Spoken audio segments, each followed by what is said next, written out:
So, hello guys. So, dito tayo ngayon sa Beach Resort. So, nandito ako ngayon. As you can see, nandito ako sa pool ng mga bata. Dahil, sa totoo lang, bata pa.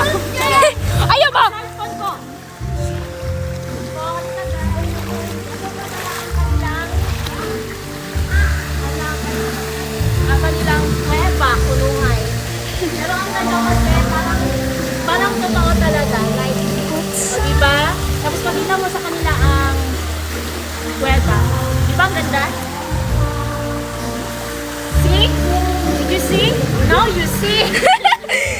Now you see. So, tignan nyo ako guys, mag-swimming. Ah, bagay ito Diba ang mag-slide. lalim? Oo, Ang lalim-lalim ng swimming pool guys. Yun kayo siya, guys. Sobrang lalim, halos malulunod ako. Umalis ka lang, malulunod ako. Ayaw lang. Taan sa may nagkapag-kapag kami ako ang bak. Help daw, yan na help. So, guys, hanggang doon lang po tayo guys. So, Nakala mag-share ka kuno. good night, good evening and good night. So, depende na lang sa inyo kung anong gusto niyo, yung good evening ba or yung good night. Bye! Hoy!